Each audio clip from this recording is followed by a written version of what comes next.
All right, guys, welcome to the KFO show, Kayak Fishing Obsessed. If you love kayak fishing, fishing in general, if you're a weekend warrior just like myself, guys, we're going to have a good time tonight. I got Jeff Malott from Kayak Bass Nation on tonight, and I'm really excited about some of the things he's just well positioned to talk about. So we're going to have him on here in a minute. But, guys, I got some announcements. This is kind of exciting because this past, I don't know if you guys remember, a few months ago, I was like, hey, I take this live show and I put it into a podcast.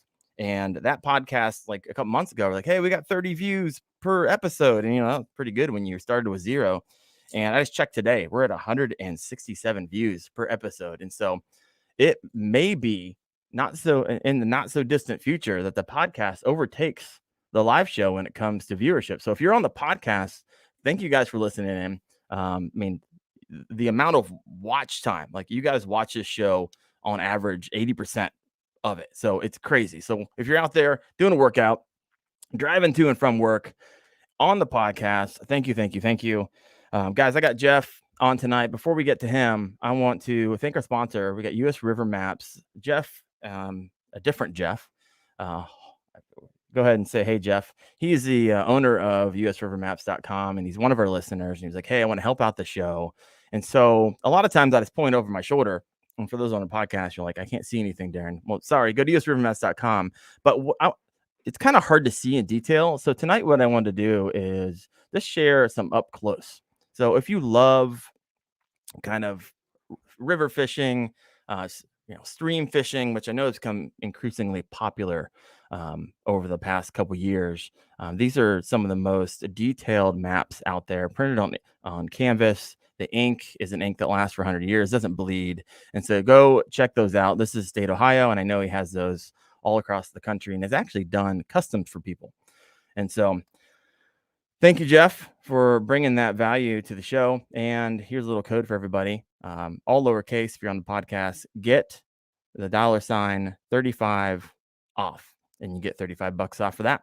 All right. Well, this show is intended to be an interactive show. So please, if you have questions, I am monitoring those. And a lot of times in between our breaths, we will go and address some of those. If you got a question for Jeff, you got it for myself. All right. I've done enough talking and want to have the man on. Jeff, welcome to the show. Kayak Bass Nation. Your podcast has 104 episodes, over 1 million eyeballs on your YouTube. Man, tell me the story. How did Kayak Bass Nation all come about? You talking about the podcast or the entire shebang? I just want to know. Here's the first question I always ask people: hey, what's your story? Like, what you got to the place where you are today, and anything. Just, I think it's just fun to know people's stories. Cool. Yeah. Hey, let me tell you one thing. I heard you talking about your audio podcast. We started doing that just like you're talking about. Just started uploading it over there to audio, thinking, hey, maybe this will be a thing.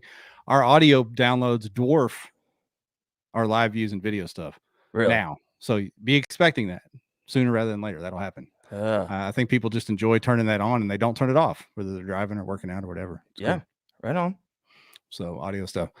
Yeah, man. I always every time I've told this story about Kayak Bass Nation, I always just call it the accident, because none of it was really on purpose. It just kind of happened. Even the podcast. We just, myself and Ryan Lambert, if you guys have ever watched some, I see some of the names in here. I think I saw some of those in the stream last night with our Kibian Live on Mondays. We got together a few years ago on the podcast, and there was a guy doing a live stream. If anyone remembers, it was called Kayak Bass Live. Fell out in California. This was before StreamYard and everything else. We had to kind of piece together software to try to pull it off on Facebook. It was Wes Jones doing Kayak Bass Live. And we saw him doing that. And we had a Facebook group and a Facebook page that had just started growing. And we thought, you know what? Let's give it a shot. We'll try to do a live stream one night and see how it goes. And it was absolutely awful. I look back now. I mean, it was goofy. Yeah, I get it. We sounded goofy. We used OBS with I think we used OBS with Skype, trying to throw that into the OBS deal with some overlays I made in like Microsoft Paint or something. And pulled it off. And we weren't really consistent with it. We did it a few times, for a few weeks, and then we'd stop and we'd do it a month or two later. But then I guess about 2.5, 3 years ago, we decided, you know what, this is something. People enjoy it. We are having a blast with it. Let's get consistent. Let's get on a schedule and let's really start pushing it. And, here we are now. We have a great time every Monday night and have a lot of fun, have a lot of hot takes over there. So yeah, it's been fun growing the podcast. 184 episodes. When did you start that? I mean, KBN started back, I guess it's been 4 years ago now, 5 years ago now. Okay. Some of those were, like I said, early on, but the last 3 years we do one every week. So, 52 episodes a year. What's your typical theme? Is there a theme? Like, what's your, for me, I like interviewing other guys in the field, girls in the field, kind of weekend warrior type of stuff. Do you have everything we do, man, is tournament focused, I'd say. I mean, All every right. once in a while we bring on personalities and stuff. We've had Greg Blanchard and Alex Rudd on, some YouTube guys, but they both kind of cross over into the tournament world. It's tournament focused. We're talking to tournament directors, tournament winners, anglers of the year, guys that are coming up with new trails, everything tournament related. That's what we're talking about. I love it. Now, yeah, I was trying to find something non-tournament related. I'm listening. I actually saw I listened into the one with Alex Rudd and Blanchard. Never actually spoken to Blanchard before, but had Rudd on the show a couple weeks ago. He was a blast. The stories that man could tell, ton of fun.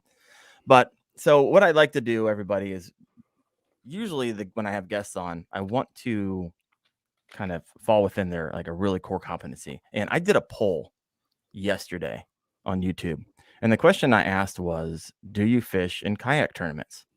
86% said no, 14% said yes. And so, Jeff, this is what I'm going to ask you to do. There's the vast majority of us listening in tonight may want to get into tournaments. I know that I do, but I really have no clue. It's a little overwhelming. And even listening to some of your show, there is a lot of rules. And so speak to us a little bit about tournaments, kayak fishing tournaments in particular. As if we're new, like try to talk us into it, because I'm very interested.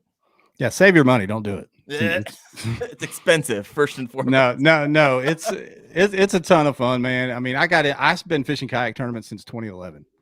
I got into this. It's been 12 years now, and started fishing tournaments right away, way before the days of iAngler and Tourney X and stuff. We were, digital cameras, not even using cell phones, and SD cards and laptops, and judging fish that way. So I've been doing this quite a while. I got into it because as I got older, I used to play a lot of basketball, sports like that. Couldn't do it anymore. My knees, back, everything else kind of said, no, you can't do that as much. And then kayak fishing, which I grew up in Ohio, like you, Darren. Up there, oh, come on now. Stillwater Rivers, where I fished a lot out of a canoe and waded around up there, and had that background of fishing that way, and found kayak fishing, man. It was like, man, I got this physical activity, plus I already love fishing, and it's going to scratch that competitive itch. And that's how I got into the tournament. So, the rest is history. 12 years later, I'm still doing tournaments. I used to run some tournaments here in Arkansas. I founded a couple of organizations here in Arkansas that are still going. I've just kind of hands off with those now, but kayak fishing tournaments are a lot of fun, but they're not for everybody. And I got to remember that. A lot of times, every time I talk about kayak fishing on podcasts or whatever, I look at it through the lens of a tournament angler. But I realize that 90% of people don't fish tournaments, whether it's bass boats or whatever. They're just wreck fishermen. That's who spends the money. I mean, you get everybody that doesn't fish tournaments still buys the same baits, buys the same rods and reels or whatever, and spends all that money. But tournament guys, I look at it through that lens sometimes, and I try to open my mind outside of that. But if you're wanting to get into tournaments and you like to compete, it is a ton of fun. And I would recommend, don't get in online tournaments and all that kind of thing. And I'm not banging on people that like that stuff, but find a local tournament trail in a city near you and go to a captain's meeting, even if you don't fish the first one, and just meet some people in your local club, fish a local tournament for 20 or 30 bucks or whatever, and start there. Don't jump off and try to drive to, Florida or something and fish your first tournament, or jump in some online tournament where you don't meet anybody. Go somewhere and meet somebody, whether it's at a local club or regional club or whatever. Yeah. You're talking about just having a community at that point. Yeah. It's all about, the fastest way you're going to learn is go to a tournament. I think even if you're not going to become a big time tournament fisherman, go to a tournament, meet some people, make some friends, make some fishing buddies. But yeah, get your feet wet locally if you can. Now, there's some people that don't have local clubs, and if that's the case, then yeah, jump in some online stuff, whether it's the Challenge Series or Slay Nation, USA Bass. There's a lot of online stuff. Yeah, right on. You got Bucktail, formerly known as Wild Fowler, just changed his name on me. You guys can't change your name on me. It's hard for me to follow when you change your name. But he told me yesterday, hey, I've used to have the tournaments start for me mindset, but the enthusiasm going around has got me in the tournament mindset. Right on, right on. Then you got Steven on the other end. Like, hey, it's not for me. And I get that, because for a long time, it wasn't for me, because a lot of people entered into fishing. Like, I just want this to be super relaxing. I don't want to worry about taking photos or worrying about getting my limit. But I'm slowly leaning, and I'm going to get myself into some. And I had some questions for you, Jeff. Yeah. So some of the questions, I was watching a video of yours. No, actually, it was a podcast, and you had a bunch of your tournament directors on, and asking all kinds of questions around rules, and I was absolutely enthralled, because a lot of it just has to do with kind of like fairness, but I want to dive into some tournament rules, because you guys were talking about it. So give us a general idea. I know there's a ton of different rules, but for the most part, let's talk. I want to talk about kind of off limits, on the water communications, boundaries, kind of the touchy subjects. I'm really curious about motors, live scope, points, gray areas. Let's take a little. Yeah.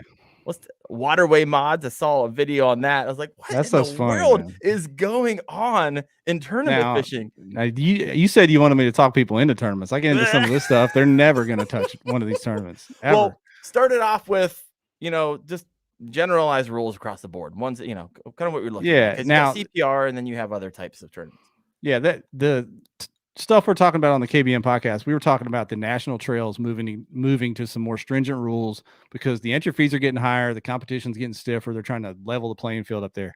On the local level, like, there's no governing body for kayak fishing tournaments. Everybody does what they want to do, right?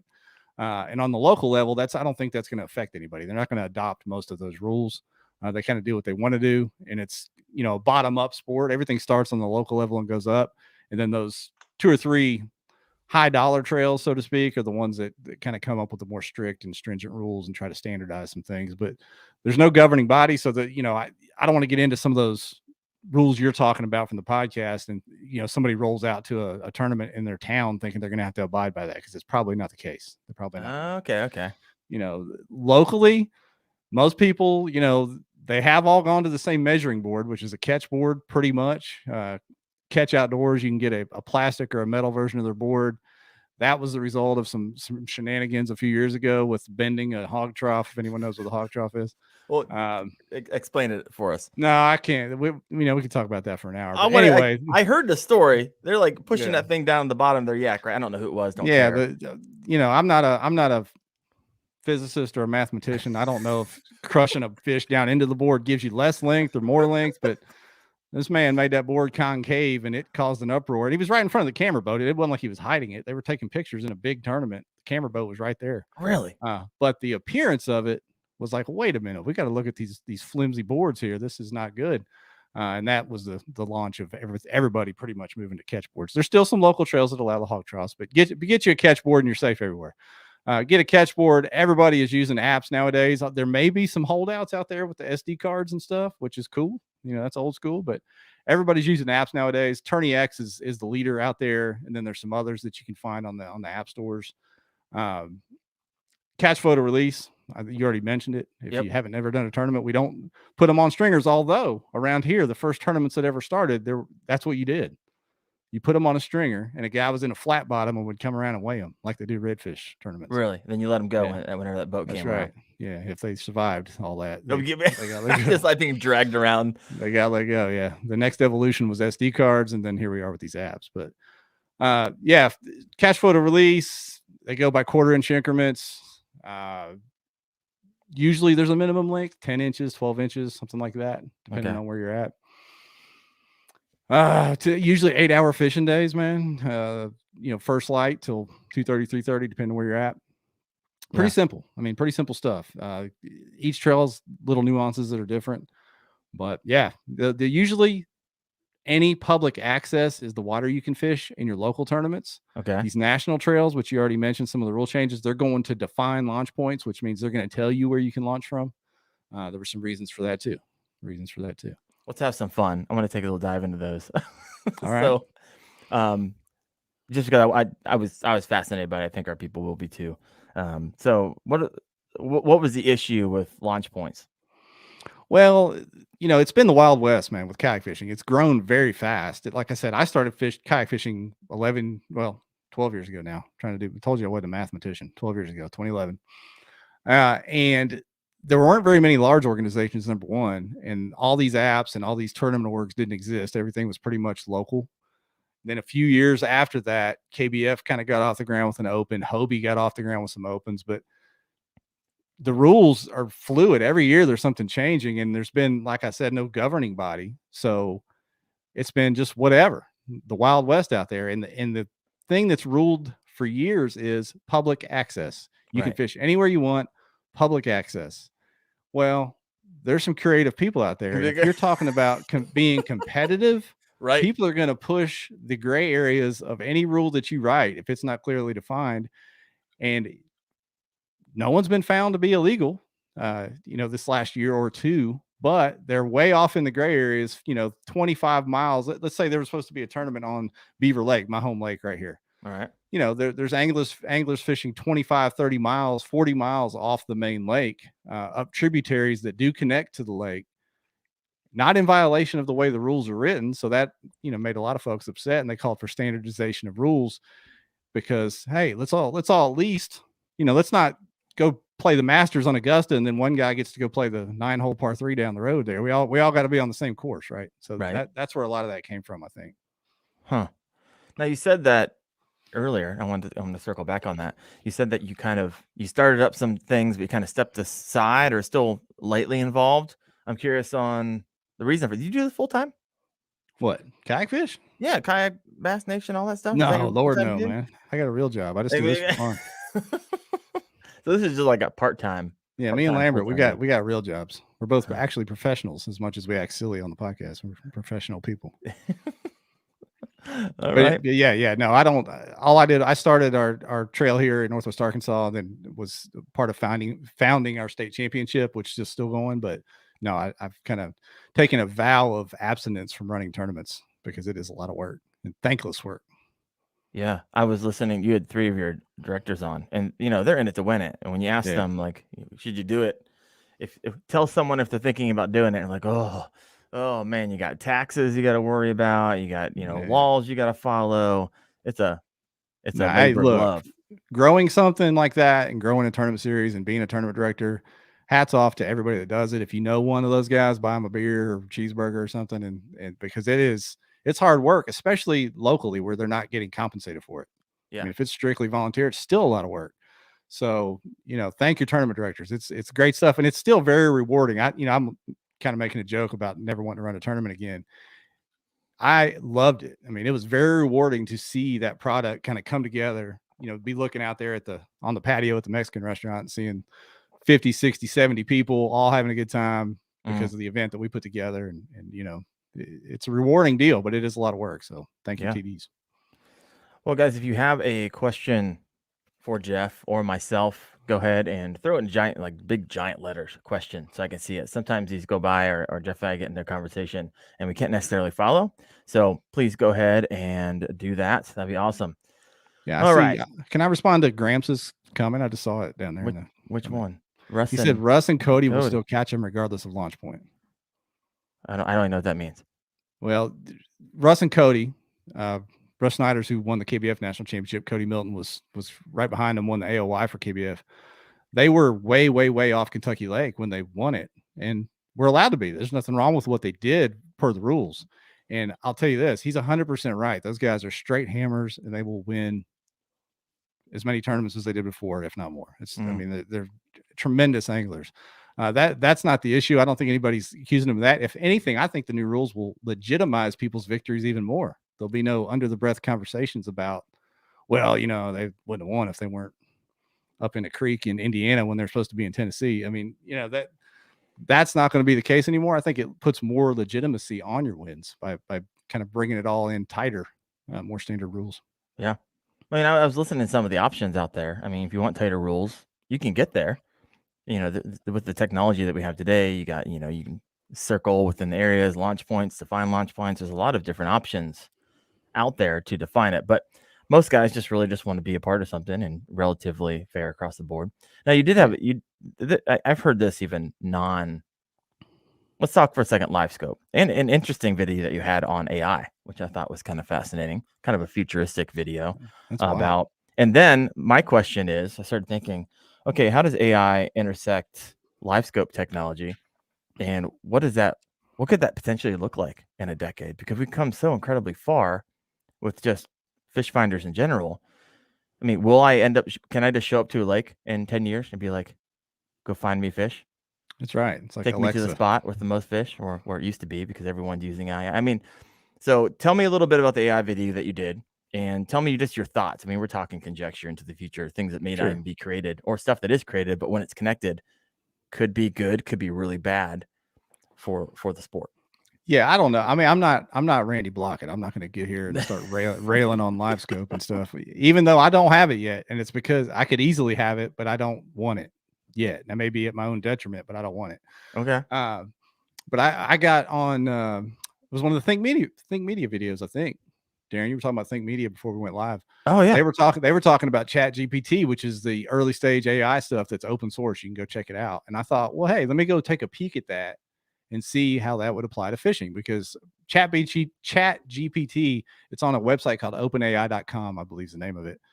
There's colleges and high schools and everybody else scrambling to how to deal with that, because it'll literally write a kid an essay and be original, not plagiarized. It'll Oh come up wow. with different words each time. I mean, you can have a YouTube script written or whatever you want. It'll do it for you. Now I'm Now it's talking. not, I'm gonna go find that now. yeah. Now it's not, it's not 100% accurate all the time. They say it's like, I don't want to misquote what the guy said, but like bachelor's degree level or master's degree level education. If you were asking somebody this question, and if they're not Wow. a subject matter expert in the field, then maybe it'll be a little bit off, but it's pretty impressive.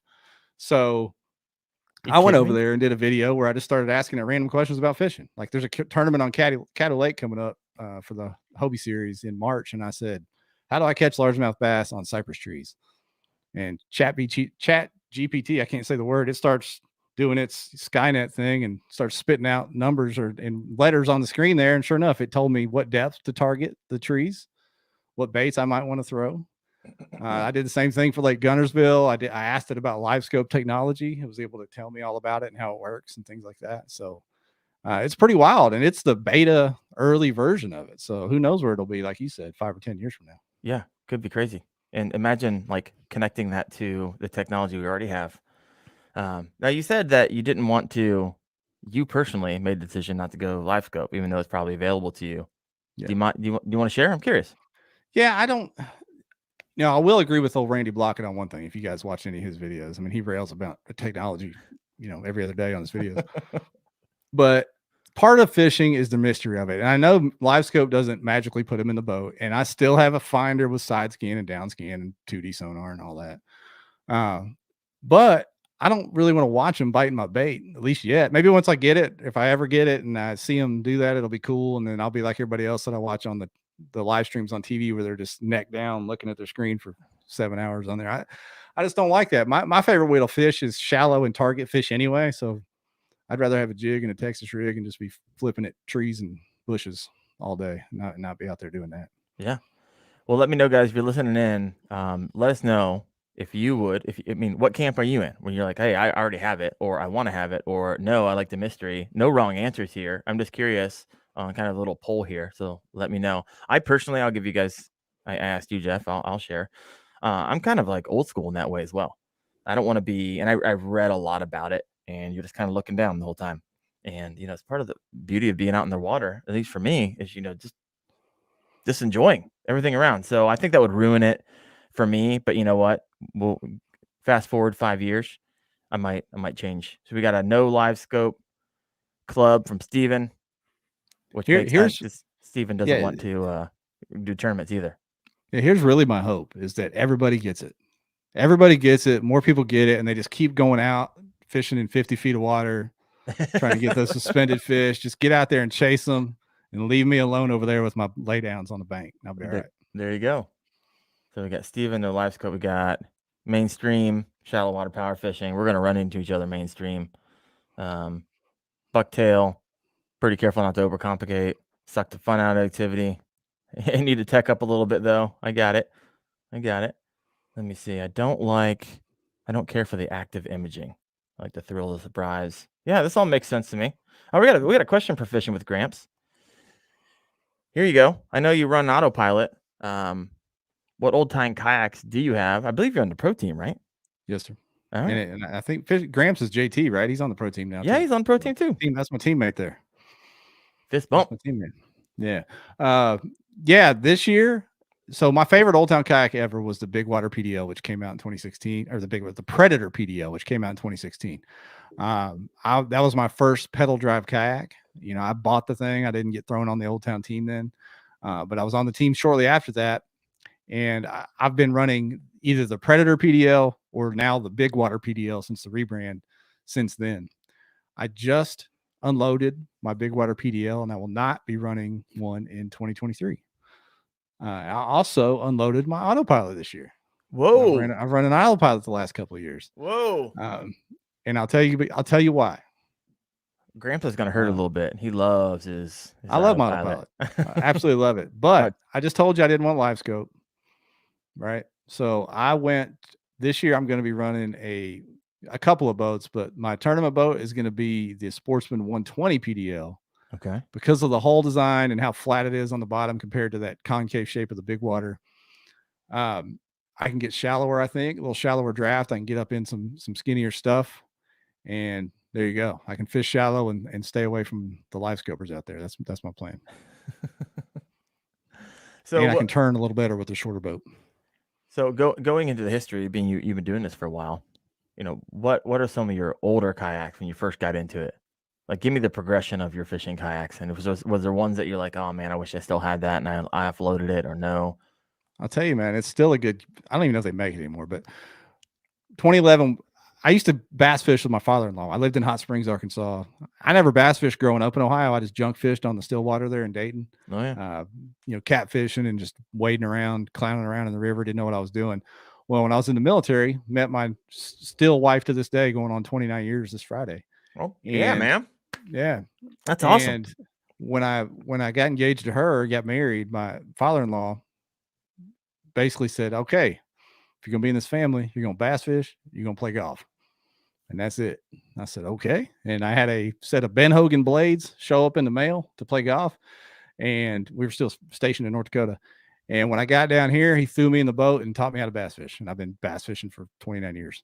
But when we moved to Fayetteville, Arkansas, where I'm at now, he was my boater. He had the boat. That's who I used to fish tournaments with in the boat. So we moved up here in 2011, and I just kind of happened on I think it was a Kayak Angler magazine in like Books A Million or something. And I said, you know what? That's dope. Still around. Books A Million still around. Yeah, I was like, that's dope, man. I think I could do that. You know, I grew up with the canoe on the Stillwater. I didn't really bass fish, but now I do. And there's this kayak fishing. So I got online and found it's now defunct, but Austin Canoe and Kayak. And I ordered a couple of boats from them, just straight up, sight unseen. Ordered a Ride 115, Wilderness Systems Ride 115, and a Tarpon 100, so that I could take my son with me. He was a teenager then. So 2 wilderness boats, man, and I was car topping them, and I was just king of the world. Oh yeah, didn't know what I was doing, but man, I love both those boats. Yeah, Tarpon 100 is the only boat I've ever flipped, though. On purpose, accident? Nah, it was my fault. That was completely my fault. What happened? Well, it's a funny story, man. I was on my local lake there by the house, fishing a frog, and a real weedy. It's kind of a small lake where the water runs off from the golf course, so that fertilizer just makes it full of moss and slop, as you can imagine. Okay. And I was fishing a frog back there, and hooked up with a pretty good one, and it took me down in all that muck, and I was kind of pissed and went over there and thought he was gone. I was just trying to get my frog back, so I lean over a little bit, and I'm digging around in that muck to get the bass or get my frog back. Well, that bass is still on there. I pull off that last clump of grass, and that thing came at me like a crocodile and scared me to death. And I went out the other side of the tarpon, flipped it over. Boom.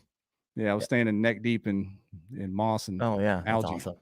Yeah, hopefully no one was around though. No one saw me. It was just me. That was before GoPros or anything. Yeah, I can't do anything on my kayak now without everybody knowing about it. Then again, I get to cut.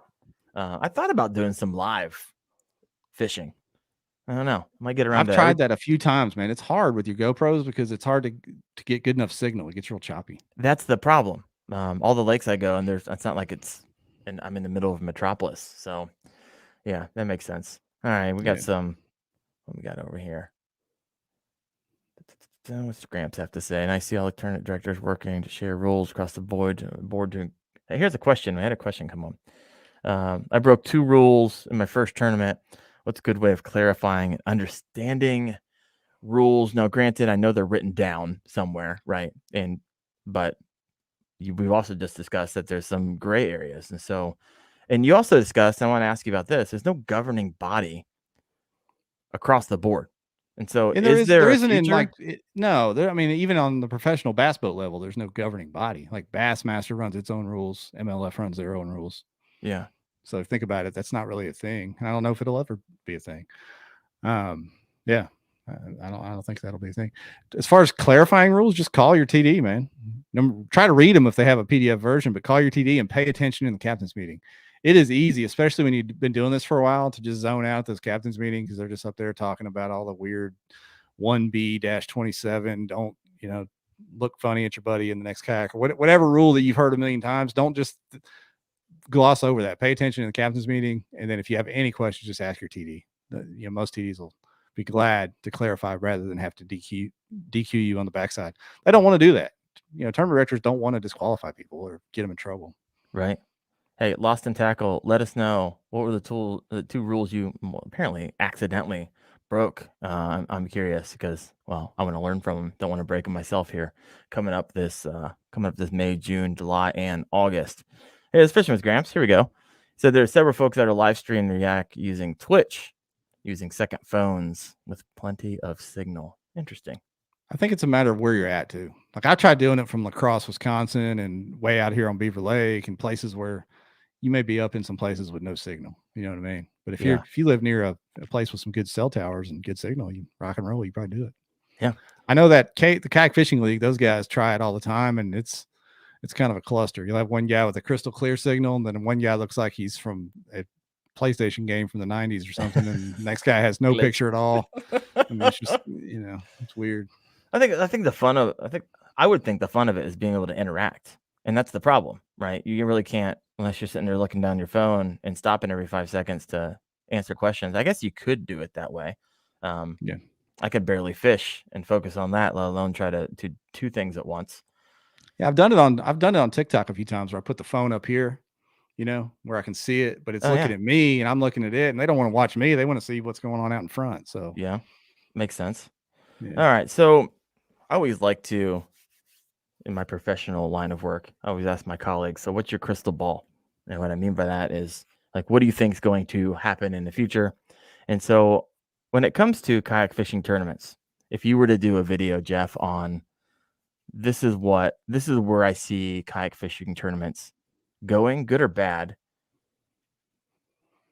or maybe some of the hurdles or some of the things, I'm looking for trends here. What would those be? Well, I mean, people have seen it already. The on the national level, entry fees are just creeping up there. They're still cheap if you've come from the bass boat side. Entry fees are still pretty cheap.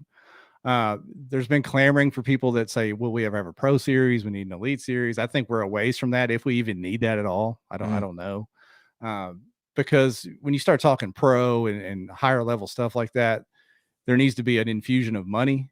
And we just talked about live streaming. There's going to have to be some sort of live stream or video component to that. It's not just going to be people holding up a fish selfie on Instagram or cell phone camera shots. It's going to have to be high level production stuff to get to that level.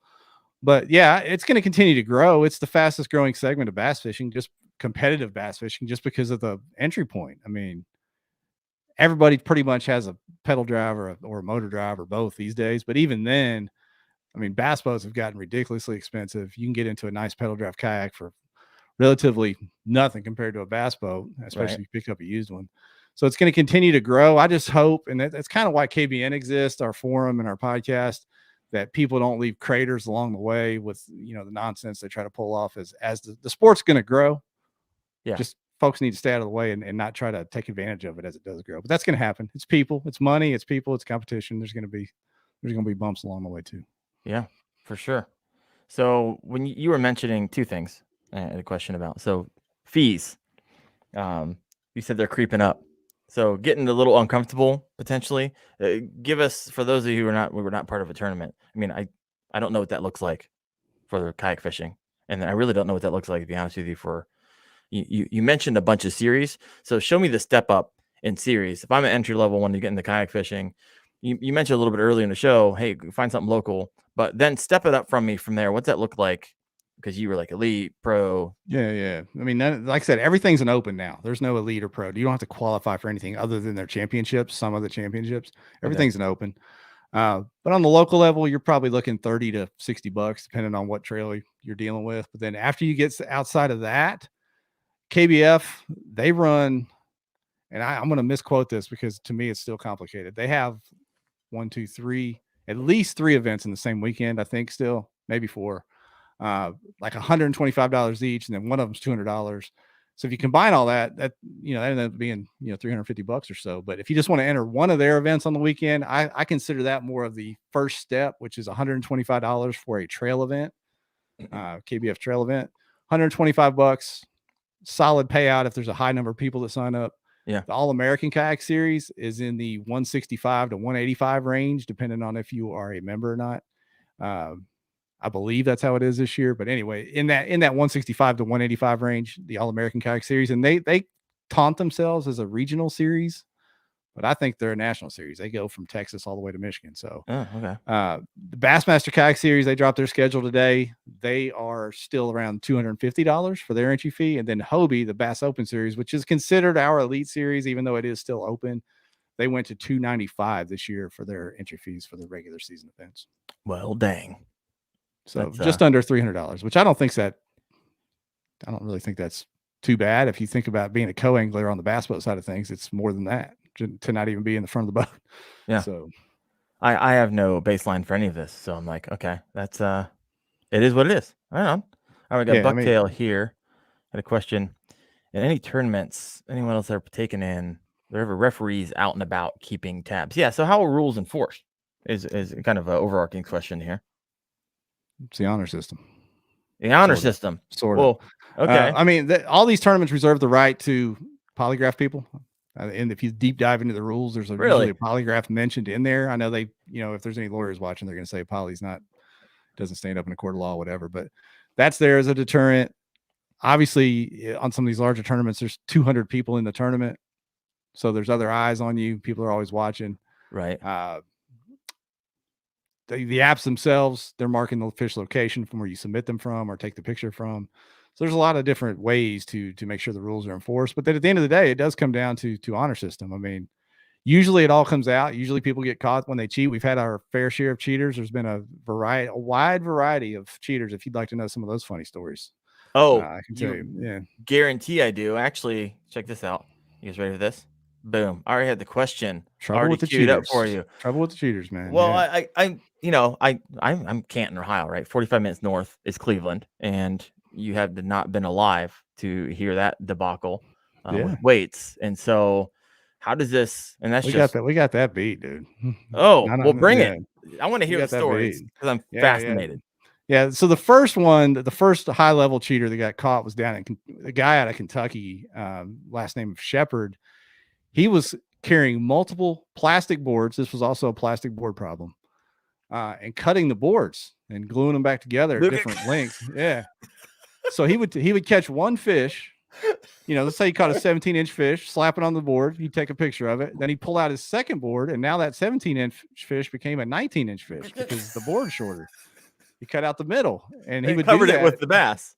Yeah, he would do that, and oh my god! Finally, and the worst part about him was he was like talking mad mess on the internet, talking smack about he's going to these tournaments and he's going to take their money, and he was super cocky. So he won like Angler of the Year, won some boats, won some money locally. Whoa! Won some KBF stuff. And back when the Kayak Bass series existed, which doesn't exist anymore, they and KBF were the two national trails at the time, and they kind of collaborated and caught this guy. They had some like AutoCAD software with some overlays and busted him, and he came clean and he was prosecuted. If I had the clip of Hoover and his response, I'd play it for you, but you'd have to put on the earmuffs for the children. It was pretty funny. But they busted him. That was the first well-known cheater back in the day was the board cutter guy. Ugh. And then it progressed to a guy in Texas cutting the fish's tail off and carrying it around with him. What? So so this guy was cutting the fish's tail off and putting a gap and then covering the gap with his hand. So nothing below his hand. Then what you're saying? You got to Right. There's a gap. There'd be a gap between the end of where the tail should be and the actual tail. And he was letting the fish go with the poor fish. He was mutilating them to get That's extra what's inches. frustrating about the whole thing, right? Yeah. And they I'm set up laughing, but I'm laughing because it's freaking ridiculous. Yeah, they set up a sting operation down there in Texas and with Dwayne from Tourney X and waited for him to submit one more like that. And then Game and Fish got him and found the knife and tail in his boat and everything. He got prosecuted as well. There's some other ones that are kind of goofy. We had a guy here in Arkansas that we busted that was asking. This is why I caution against online tournaments, because they're the ones ripest for the cheating. Okay. This guy was in an online tournament and asked a guy in a bass boat if he'd caught a really good one nearby. And he said, "Can I take a picture of that fish for biology class?" Oh my gosh. And he did. He gave it to him. Well, the guy that he talked to worked with a guy that was a kayak fisherman. He told him, and then he told me, and we called the kid on the carpet, and lo and behold, he did it and he admitted it, and he's banned forever from kayak fishing in Arkansas. But yeah, there's just wild stories. Guys that have gotten in and manipulated the GPS data to be a different lake than they were on. Catch times. They've done all kinds of crazy stuff out there. So, what are some of the preventative measures out there now to help? As cheaters come up with more and creative ways. What are some ways that Tourney X and all these other places are trying to cut down on that? Yeah, like Dwayne, his pictures have a watermark on them, which helps with trying to put doctored photos in there. You're talking about Tourney X, yeah. And then the GPS data and the way it captures that has gotten better and better. I think one thing you talked about the future and where we're going. I think that all these apps will end up requiring you to use the in-app camera, which will make it more secure rather than taking a picture and then uploading it from your camera roll, because that leaves that time to who knows what you can do with it or whatever. Right. But if you're forced to take it with the camera in the app, then you can't do any of that nonsense. There's no uploading anything. So I think that's something that'll happen. Why hasn't that happened already? We have the tech. Well, we had Dwayne on last night on Keeping Live, and he talked about how much the in-app camera has gotten better. It actually works better if you use it. So the problem before is it was kind of glitchy. It didn't really work right, and you're holding a 20-inch fish down and trying to get a picture. You need it to be in and out and not be fumbling around with the function of the camera. So as that functionality gets better, I think that'll be something that is enforced. Okay. That makes sense. Yeah. Steven thinks it's a good idea. Yeah. Great and then polys and things like that. And then of course our forum, Kayak Bass Nation, if you cheat, you're done, because we will blast you. The tournament organizations are they try to be professional about it, but we don't. So you get strung up in the public square if you're a cheater. Yeah. That's unfortunately what you're known for life, right? You can't walk around anyway. So don't do it, obviously. So where are the shortcomings at? I'm not asking you how does someone cheat, but what you made mention of, especially with online, people be able to do. Technically, I could think of a couple ways already if people wanted to game the system. And do you ever get over that, especially when you're kind of on an honor system?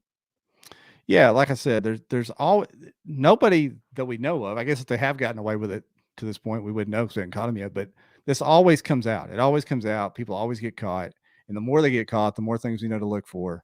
And then at the end of it, we're in a competition, man. And I don't know.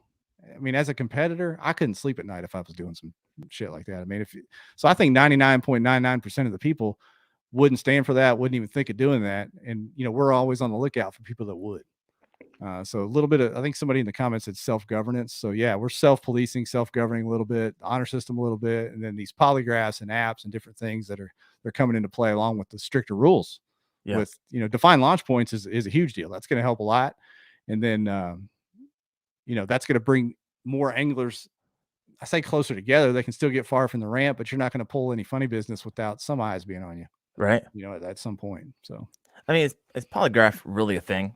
Is anybody ever? It's just a deterrent. I won a tournament a couple years back on Table Rock, and I got polyed, and I didn't do anything wrong, but I was a nervous freaking wreck. So interesting. So you got polyed. Yeah. And if they catch you, then what?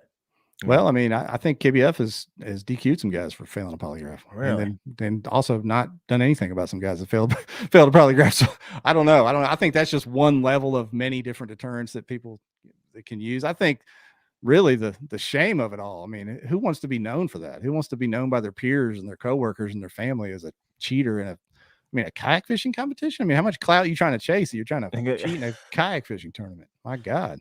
Everybody's trying to find the edge, and they'll get there.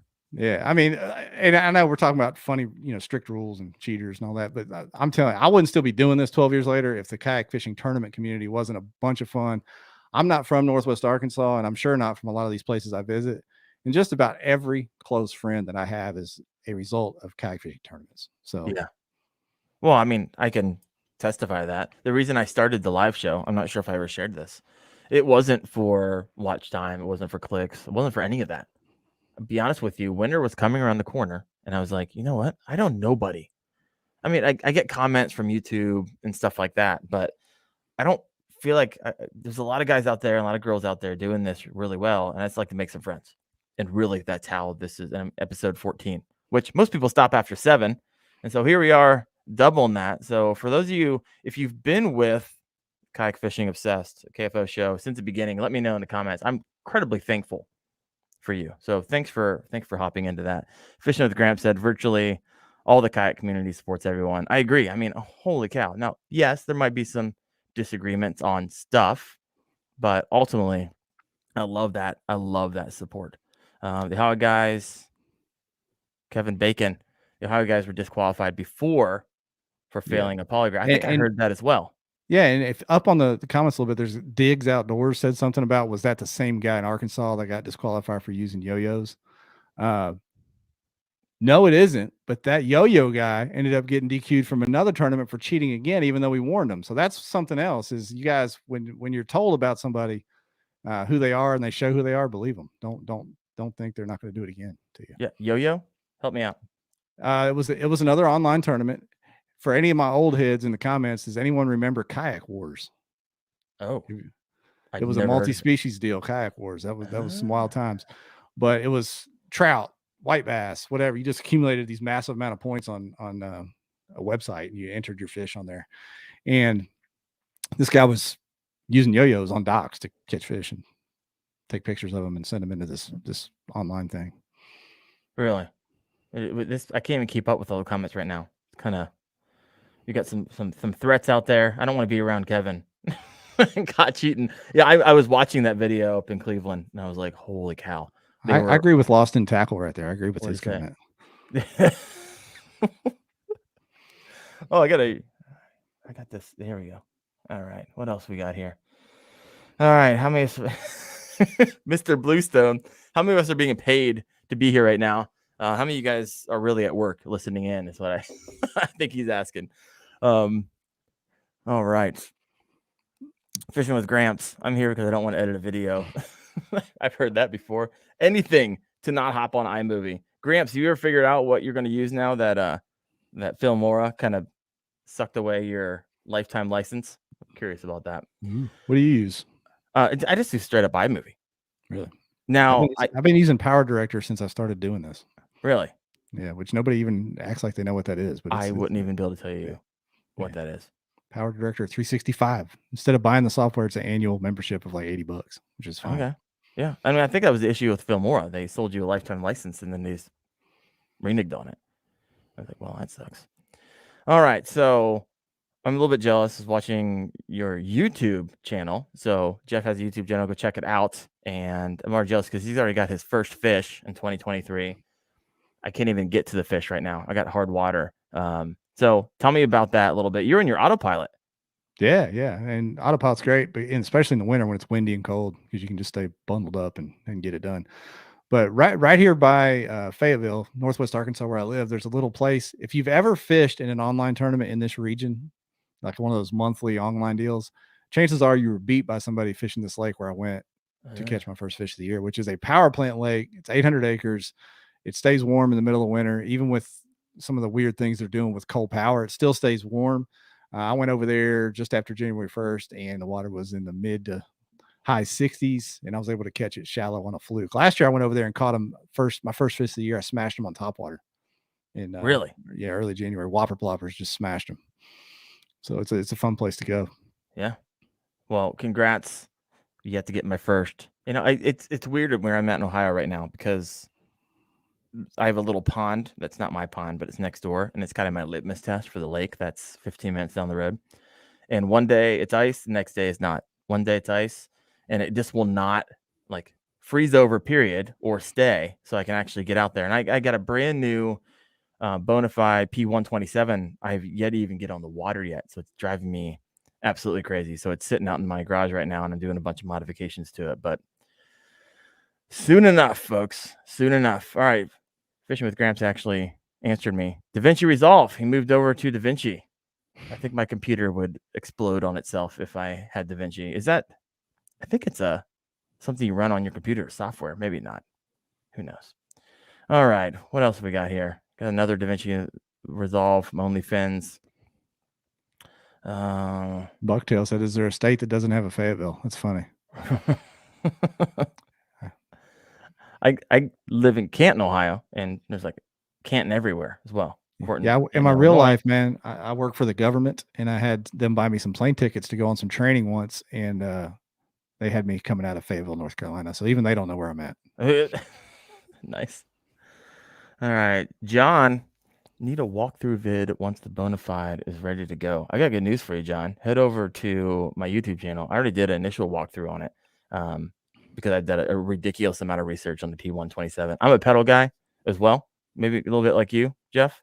I'm not sure if I'm sure I'll get a motor someday, but right now I love the exercise and pretty much need the exercise. And so that's why I particularly like it. Is that Bonafide? Is that the native drive that's in it? Basically, it is. That propel drive. That is my favorite. I think freaking bulletproof. Yes, I'm a GS, Gramps. I'm a GS. I don't know what that means. Government employee. Oh, gotcha. Ways to go.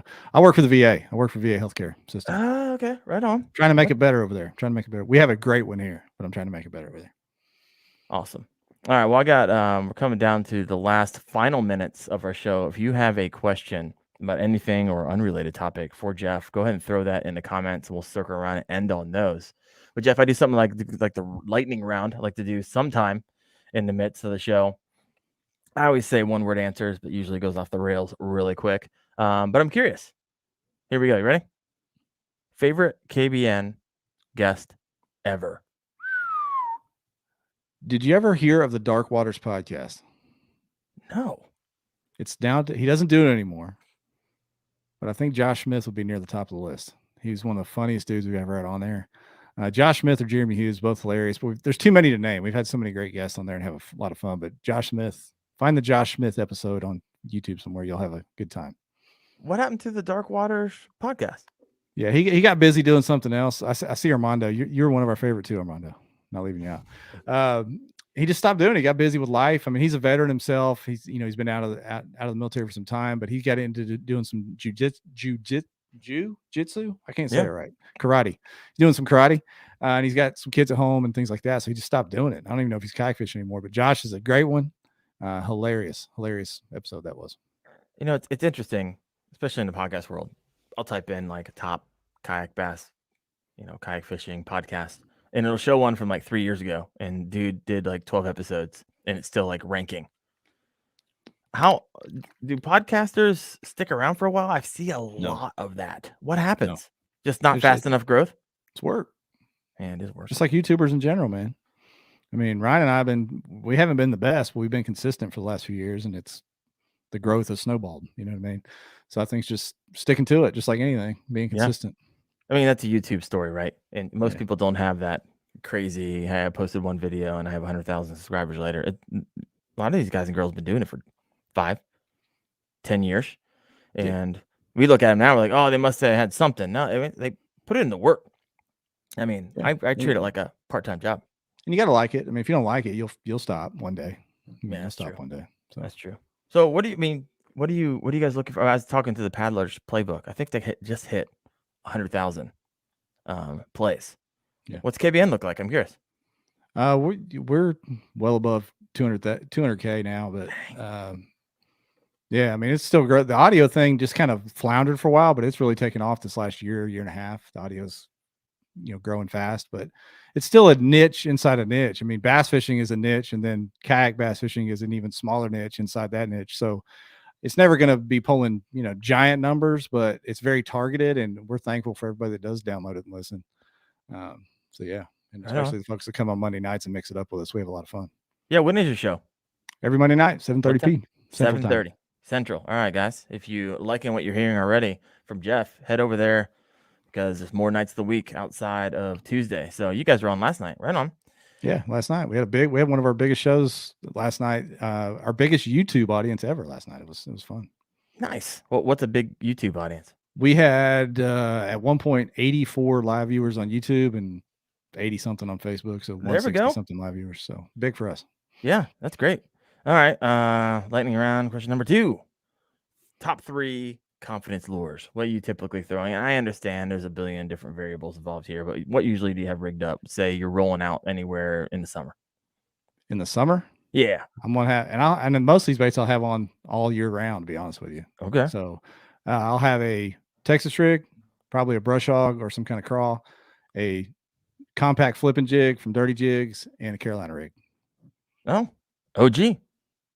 I love throwing a Carolina. People hate it. I love dragging that stupid thing around. I love it. So tell me how you. I've had very little luck with Texas rigs, and I know people are like, "What? You're little lucky? What the crap? What are you doing?" Because it should be money every time. And trust me, I've worked it just around here, Northeast Ohio, for whatever reason. And I'm sure if I spent more time on it, I'd figure it out. But what is it? What's the magic on a Carolina rig? So I don't talk about Carolina. Oh, okay. I thought you were going Texas rig on me there. Well, a couple of mindset. Yeah. So Texas rig and jig, I'll tell you this. I told you before, I used to play a lot of basketball, a lot of golf. Don't do that as much anymore. Can't do some of it. But the idea of a target is why I love a Texas rig. Standing up and flipping and pitching at things reminds me of that. Like I like shooting up in a dock or flipping at a lay down or at a piece of standing timber or whatever. It gives me that feeling of hitting a target. So that's why I love throwing a jig and a Texas rig.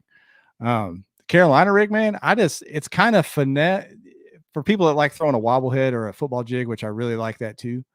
It's sort of a finesse version of that to me because you still got a 3/4 ounce weight down there banging around in the rocks. Right. But then you might have a little speed crawl or centipede or small worm floating up there behind it. So it's kind of a finesse way, still with 15, 17 pound line, a bait casting rod where you can lay into the fish a little bit. But, that's what I tell myself anyway. It's I want to call it power finesse, but heavy finesse. Heavy finessing. All right, there we go. I'm going to skip number 3 because you answered it, which was favorite kayak you've ever owned. So let's go to number 4.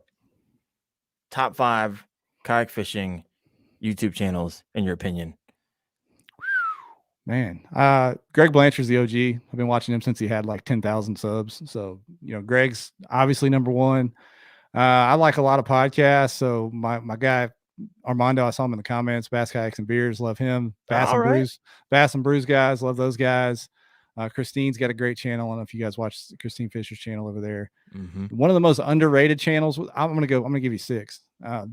Bailey from Serious Angler. He's got Be the Fish. It's really good.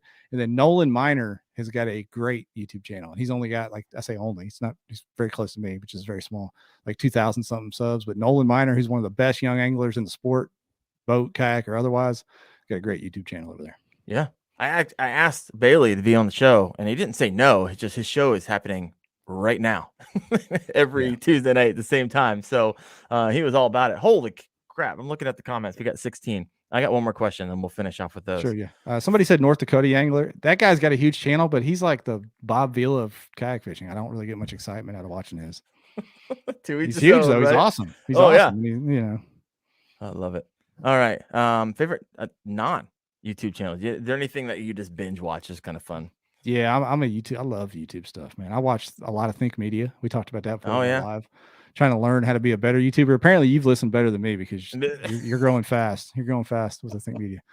A few fishing podcasts I listen to. I like Bass Talk Live. If you're a fisherman, you probably listen to Bass Talk Live. Well, you said non-fishing. Sorry. Think Media. The Money Guys. I love the Money Guys because I'm kind of a investment nerd. If you Okay. guys listen to that. Ramsey podcast is really good. How many is that? 3? Sure.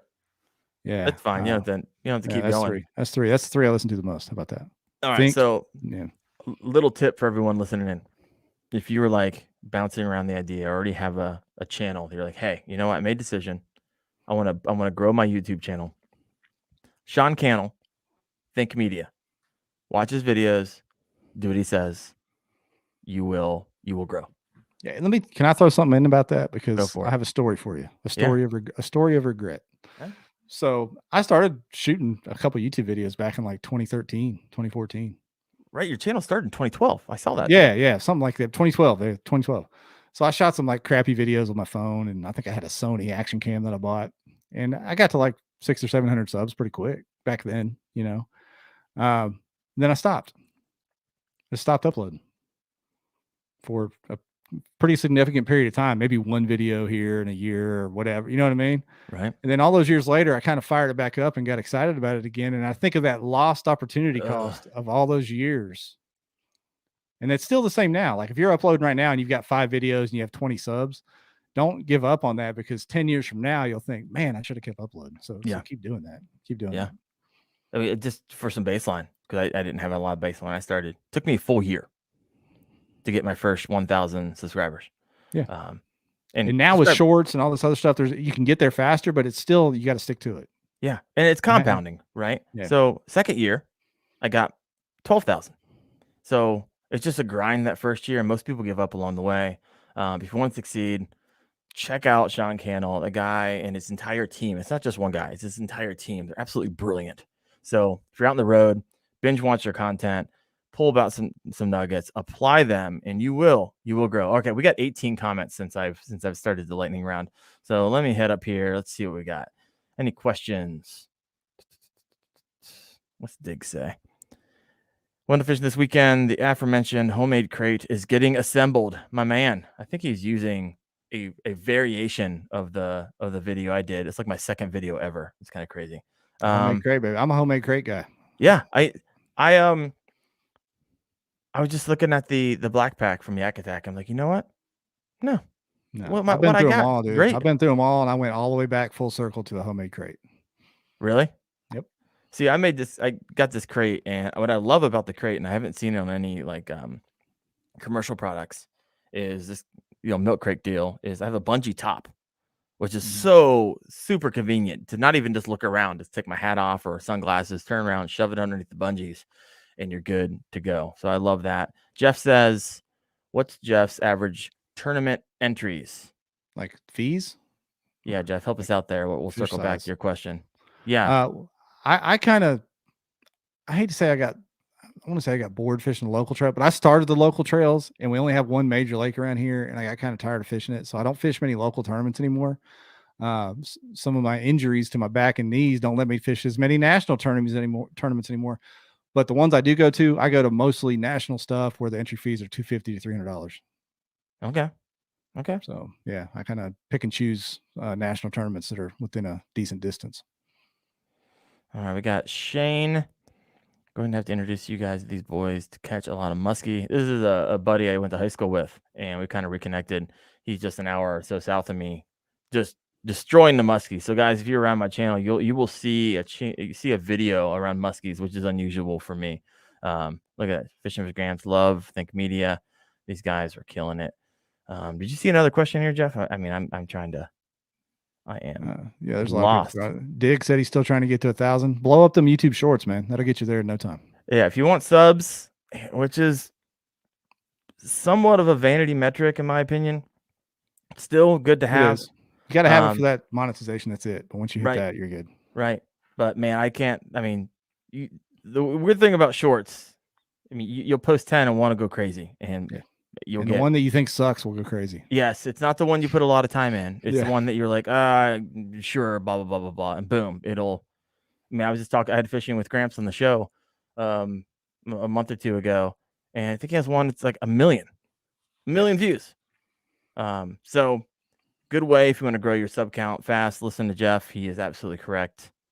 Short. There's two questions there at the bottom I'd like to answer real quick if I can, buddy. Let's go fishing. Gramps and Steven. Yeah. Let's go He fishing said, am I first. putting anything on the back of the PDL? No, I'm rocking just the PDL, but I am getting another kayak for the Bassmaster Championship that I'm qualified for. And I can't tell you what it is yet, but keep your eyes peeled. Dun, dun, dun. Dun, dun, dun. It's not available at this time. It is something new, so keep your eyes peeled. Look at that. Where's that going to be? Where are you going to share that? Is it going to be YouTube? Is it going to be your podcast? Well, Old Town's that's up to them. They're going to drop that bomb when the product debuts. So there you go. All right. Stay tuned. Hit that sub button. You will if you love that type of stuff. Yeah. And then Steven asked what kind of back issues I have. Just some long history of overuse and injuries of my lower back, and it does limit my time in the seat, which is why I love my Old Towns. I stand up half the time at least. Yeah. Ron, first time I've seen your name pop up today. Welcome to the show. Lights, no lights. Like running lights? I believe so. No. Now, a lot of people put those green and red running lights on their boats. I think that is a terrible idea because you get mistaken for a boat that can get out of the way, and you cannot. Because all kayaks, even if you think you're fast, you're slow. So in comparison, absolutely. Yeah. So just put a 360 light on there and be good. Don't rock with those red and greens. Oh. Well, guys, if you have not yet done so, please head over to Jeff Malott. It's Malott, right? I got that right. Malott. Since I was in elementary school, it's Malott. Really, it's Malott. Hit that sub button, interact there. Also, if you're looking for a great podcast, head over to Kayak Bass Nation. And so they have, if you want to binge, got 184. You got a lot of work to do, folks. But thank you for showing up. I'm excited about next week. Same bat time, same bat channel. Jeff, thanks for showing up to the show, brother. Appreciate it, man. Thank you for the invite.